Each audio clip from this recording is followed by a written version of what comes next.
दोस्तों और मेरे प्यारे मित्रों, हम इस वीडियो में जानेंगे श्वसन तंत्र के बारे में। अरे ये तो शायरी जैसा लग रहा है। हाँ, तो सही सुना आपने। इस वीडियो में हमने श्वसन तंत्र के ऐसे क्लियरिटी के आधार पर आपको बताएंगे कि सीधे कॉन्सेप्ट क्लियर हो जाएगा। कॉन्सेप्ट माने जो आपके इसमें कन्फ्यूजन बने हुए हैं वे सीधे सीधे खत्म हो जाएगा। तो आइए इस वीडियो को शुरू करते हैं। तो दोस्तों, यह इस चैप्टर का पार्ट 1 वीडियो है। शुरू करते हैं इसको। है देखिए, श्वसन तंत्र में होता क्या है, पहले ही समझते हैं कि श्वसन क्या होता है। देखिए, श्वसन को ना हम सुरसुर तंत्र कहते हैं। हम कहते हैं श्वसन तंत्र को सुरसुर तंत्र, क्योंकि सुत तो उठ तो सुर करते रहते हैं। ठीक है, क्योंकि श्वसन तंत्र इससे संबंधित है, लेना छोड़ना ये सब चीज़ें हैं। लेकिन ये छोटा बच्चा का डेफिनेशन हो गया। लॉन्ग डेफिनेशन जो आपसे एग्जाम में पूछा जाता है वो क्या है रियलिटी में, देखिएगा। श्वसन उन सभी क्रियाओं का सम्मिलित रूप है जिसके द्वारा शरीर में ग्लूकोज के विखंडन होने से एनर्जी की प्राप्ति होती है। क्या कहा हमने? देखिएगा, यहाँ पे हमने लिखा है कि यह उन सभी क्रियाओं का सम्मिलित रूप है जिसमें हमारे शरीर में ग्लूकोज के विखंडन से ऊर्जा का निर्माण होता है। हमको पता है सर, हम भोजन खाते हैं, ठीक है, और भोजन खाते हैं तो भोजन के पचने के बाद जो अंतिम उत्पाद प्राप्त होता है उसका नाम है ग्लूकोज। क्या नाम है जी? ग्लूकोज नाम है। ठीक है, अब ये ग्लूकोज जो होता है इसका फॉर्मूला C6H12O6 होता है। यही ग्लूकोज हमको एनर्जी देगा। ठीक है, भोजन खाने के जस्ट बाद जो पाचन के दौरान अंतिम उत्पाद प्राप्त हुआ था वही, उसी का नाम क्या है? ग्लूकोज है। वही हमको एनर्जी देगा। इसका मतलब कि हम बोल सकते हैं कि ग्लूकोज जो है ना, ग्लूकोज ये कोशिकीय ईंधन है। क्या है? कोशिकीय ईंधन। ठीक है, जैसे ट्रेन का या किसी अन्य गाड़ी का उसका ईंधन होता है ना जी, पेट्रोल डीजल, जिससे वो चलती है। तो हमारा शरीर किससे चलता है? तो ग्लूकोज के बदौलत चलता है, क्योंकि ग्लूकोज ही हमको ऊर्जा प्रदान करता है। तो इसका मतलब कि हमारे शरीर का ग्लूकोज क्या है? शरीर की कोशिका के लिए यह कोशिकीय ईंधन है जिससे हमारी गाड़ी चलेगी। समझ रहे? तो अब सुनिएगा कि ग्लूकोज जो होता है ना, इससे ऊर्जा की प्राप्ति होती है, परंतु इस ग्लूकोज का टूटना बड़ी जरूरी होता है। अगर ग्लूकोज नहीं टूटा, ग्लूकोज का ब्रेकअप नहीं हुआ, तो ऐसी परिस्थिति में हमको ऊर्जा की प्राप्ति नहीं होगी। तो सर, ग्लूकोज को कोशिका के अंदर कौन तोड़ेगा? हम तो हाथ नहीं लगा सकते हैं। नहीं तो अगर कोशिका के अंदर हमारा हाथ जाता ना तो लबदा से मार के तोड़ तड़ के ग्लूकोज से ऊर्जा हम प्राप्त कर लेते हैं। तो सर, ग्लूकोज आखिर टूटता कैसे है हमारे शरीर में, या हमारे शरीर में जो कोशिका के पास ग्लूकोज जाता है वो ग्लूकोज टूटता कैसे है? तो उस ग्लूकोज को तोड़ने के लिए एक मुख्य रूप से महान योद्धा की आवश्यकता पड़ती है जिसका नाम है ऑक्सीजन। ऑक्सीजन यही तोड़ता है ग्लूकोज को। ठीक है, अब ध्यान से सुनिएगा कि ये ग्लूकोज है। हमने कहा कि सर ग्लूकोज का फार्मूला होता है C6H12O6 होता है। ठीक है, ग्लूकोज को तोड़ने के लिए 6 ऑक्सीजन के अणु की आवश्यकता होती है। कितना? 6 गो। बिना 6 गो से कम होगा ना तो टूटेगा आंशिक रूप से। अगर 6 गो ऑक्सीजन के मॉलिक्यूल्स मिलेंगे ना, 6 गो ऑक्सीजन के योद्धा मिलेंगे तो ग्लूकोज का ब्रेकअप करा देंगे। ब्रेकअप जब ग्लूकोज ऑक्सीजन के उपस्थिति में टूटता है ना, ग्लूकोज का ब्रेकअप ऑक्सीजन के उपस्थिति में होता है, तो इसके ब्रेकअप की घटना को हम बोलते हैं ग्लाइकोलाइसिस। ग्लूकोज के ब्रेकअप की घटना को क्या कहते हैं? ग्लाइकोलाइसिस।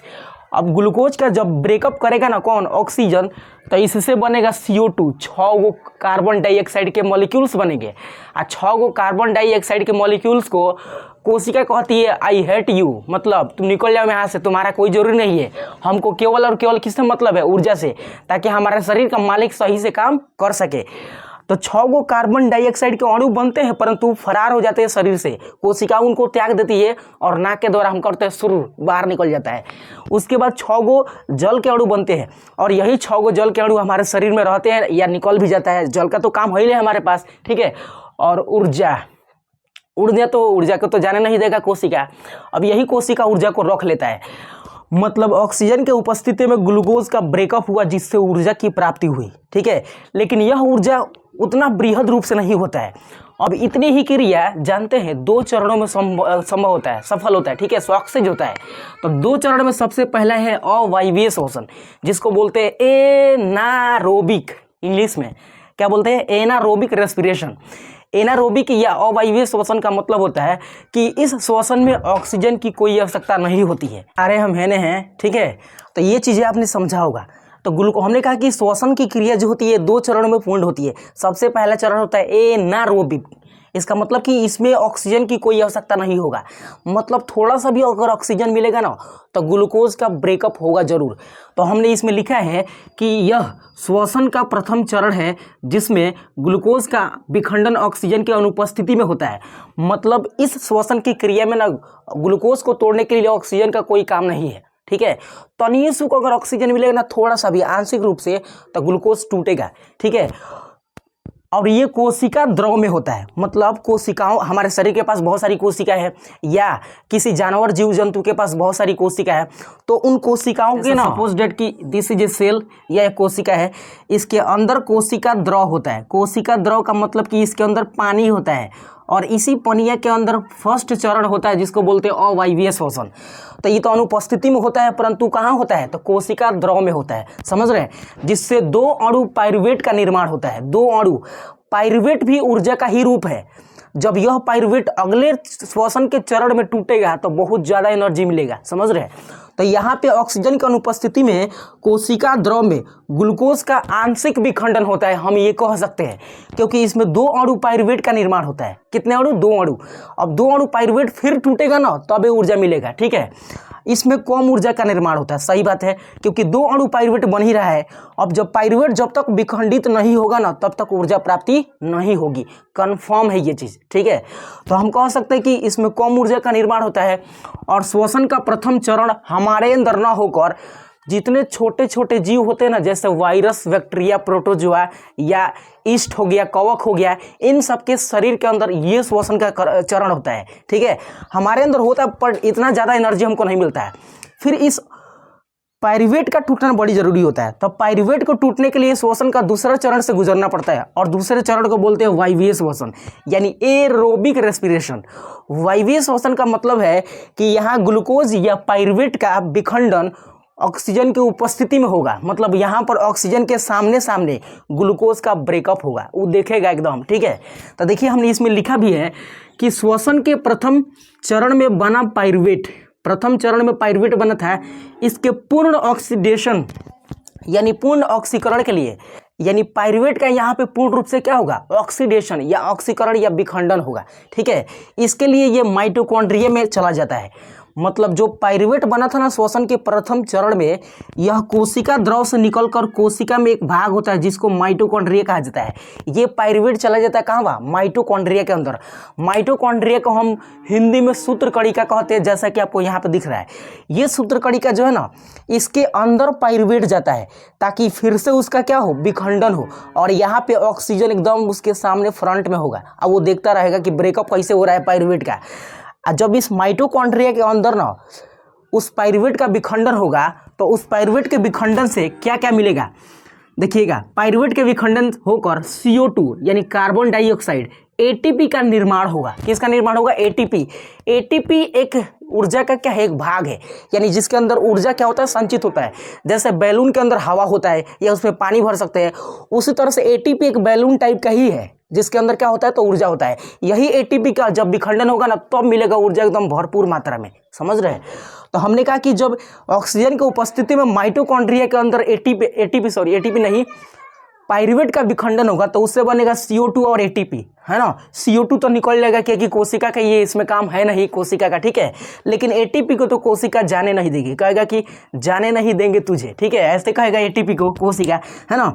और ये 38 को लगभग ATP का क्या होता है, निर्माण होता है। कितने ATP? 38 ATP। अब 38 ATP टूटेगा तो ऊर्जा का भंडार हमारे शरीर में जमा होगा।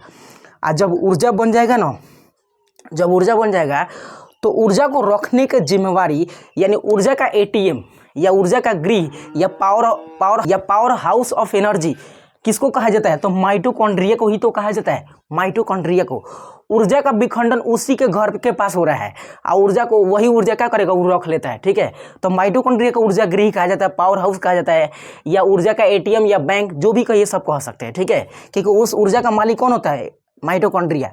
तो 38 ATP को वो रख लेता है और उसी ATP से हमको ऊर्जा मिलता है। अब माइटोकॉन्ड्रिया शरीर के सभी कोशिकाओं के पास है, तो हर कोशिका में ये काम होगा और सभी कोशिकाओं के पास जो माइटोकॉन्ड्रिया उपस्थित है ना, वही माइटोकॉन्ड्रिया उस कोशिका को तनी तनी ऊर्जा देते रहेगा, जिस वजह से हम काम मस्त और ज़बरदस्त करते रहेंगे, ठीक है। ये चीज़ था। अब देखिएगा, तो ये ATP के रूप में ऊर्जा संचित रहता है जो अधिक मात्रा में होता है। मतलब एक तो बात फिक्स हो गया कि वायवीय श्वसन जब तक नहीं होगा ना हमारे शरीर में, तब तक ऊर्जा का भंडार नहीं मिलेगा, मतलब ऊर्जा की अधिक मात्रा नहीं मिलेगी, ठीक है। ये 2 चरणों में था क्या चीज़, श्वसन के प्रकार। तो दोस्तों इसी घटना को आप इस छोटे से चाट से समझ सकते हैं, चाट से, समोसा चाट नहीं। देखिए इसमें क्या हुआ है कि ग्लूकोज, जिसको 6 कार्बन वाला अणु के नाम से जानते और पहचानते हैं, समझ रहे हैं, ग्लूकोज जिसमें कितने कार्बन दिख रहे हैं आपको, 6 कार्बन। ये 6 कार्बन वाले जो ग्लूकोज के अणु होते हैं ये टूटते हैं किसके उपस्थिति में, तो ऑक्सीजन के उपस्थिति में, ठीक है, जिसको ग्लाइकोलाइसिस हमने नाम दिया था, ग्लाइकोलाइसिस। और ये कांड कहाँ होता है, तो कोशिका द्रव में होता है, कोशिका के आंतरिक भाग में होता है, ठीक है। इतना चीज हमने यहाँ पे भी बताया था। अब देखिएगा, जब कोशिका के द्रव में ऑक्सीजन की उपस्थिति में ग्लाइकोलाइसिस की क्रिया होती है तो उससे पाइरुवेट बनता है, और काफी लोअर मात्रा में क्या बनता है, एटीपी बनता है। लगभग 2 एटीपी बनते हैं, या 1 भी कह सकते हैं, मतलब काफी कम एटीपी बनते हैं, यानी ऊर्जा का तो रूप था ना वो। लेकिन यह पाइरुवेट जो है ना, ये 3 कार्बन वाले अणु होते हैं, मतलब 6 कार्बन वाले अणु का विखंडन 3 कार्बन वाले पाइरुवेट के रूप में हो रहा है, और साथ ही साथ कुछ ऊर्जा की प्राप्ति हो रही है। अब यहाँ पे 3 कंडीशन हो सकता है, कितने कंडीशन, 3। अगर ऑक्सीजन की अनुपस्थिति रहा, ऑक्सीजन की उपस्थिति मतलब ऑक्सीजन नहीं हो, तो वैसी परिस्थिति में ईस्ट के अंदर, ईस्ट समझ रहे, ईस्ट एक छोटी सी कोशिका है, जैसे कि आपको बोर्ड पर दिख रहा होगा, ये ईस्ट है। इसके अंदर अगर ऑक्सीजन नहीं रहा तो ऑक्सीजन की अनुपस्थिति में इससे बनता है इथेनॉल और CO2।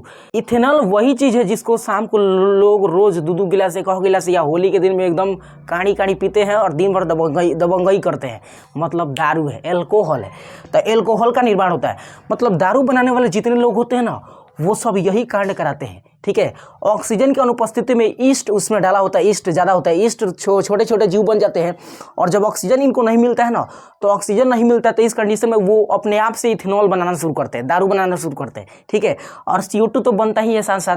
तो ऑक्सीजन की अनुपस्थिति में जो पाइरुवेट का विखंडन हो रहा था ना, तो वो होता है ईस्ट में, जिसकी वजह से क्या बनता है, तो यहाँ पे इथेनॉल बनता है, ठीक है। ये ईस्ट CO2 बनता है, ये पहला कंडीशन था। दूसरा कंडीशन यह हो सकता है कि अगर ऑक्सीजन उपस्थित हो, अगर ऑक्सीजन मिल गया इस पाइरुवेट को तोड़ने के लिए, तो पाइरुवेट को तोड़ने के लिए ऑक्सीजन जब मिल रहा था तो ये कांड कहाँ हो रहा था, माइटोकॉन्ड्रिया के अंदर।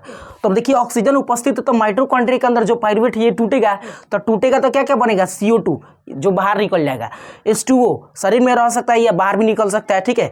और लास्ट वाला चीज क्या है, ऊर्जा, मतलब ऑक्सीजन का होना बहुत जरूरी है। तो ये कांड कहाँ होता है, सूत्र कणिका के अंदर होता है। जब ऑक्सीजन उपस्थित होता है तो ऊर्जा बनता है, ऊर्जा को सूत्र कणिका या माइटोकॉन्ड्रिया रख लेता है, ठीक है, और कोशिकाओं को तनी तनी देते रहता है, काम चलाता है। ये दूसरा कंडीशन। तीसरा कंडीशन हो सकता है कि अगर ऑक्सीजन का अभाव हो, ठीक है, हमारे शरीर में, ईस्ट में नहीं, ईस्ट में अगर ऑक्सीजन का अभाव था तो वो बनाया था इथेनॉल और CO2, परंतु हमारे शरीर की मांसपेशियों में अगर ऑक्सीजन का अभाव रहा, तो वैसी परिस्थिति में हमारे मांसपेशी सेल में या पेशी कोशिका जो होती है ना, जैसे मांस के अंदर होती है, उन सब के अंदर लैक्टिक अम्ल जमा होता है, लैक्टिक अम्ल बनने लगता है, ठीक है।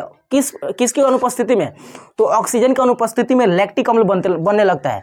और जब लैक्टिक अम्ल बनता है ना, तो शरीर में पूरा अकड़न हो जाता है। अकड़न का मतलब कि दर्द सा हो जाता है, ठीक है, ठीक है, समझ रहे हैं ना। तो ये चीज अब आप नोटिस कीजिएगा इस बात को कि अगर 10 दिन या 15 दिन काम मत कीजिए, लगातार 10 दिन दौड़ दीजिए या कोई फिजिकल वर्क कर लीजिए, तो वैसी परिस्थिति में हमारे मांस के अंदर जो कोशिका ना, उनके अंदर ऑक्सीजन का अभाव हो जाता है, और जब ऑक्सीजन नहीं मिलता है तो उसके अभाव में कोशिका लैक्टिक अम्ल बना देती है, जिस कारण हमारे शरीर में दर्द हो जाता है, ठीक है।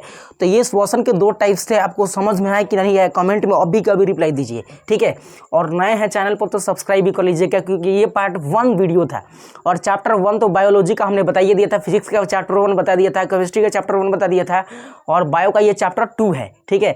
तो इसी तरह से पार्ट 2 में और भी बहुत सारे इससे संबंधित चीज़ों को आपको बताने का पूर्ण प्रयास करेंगे।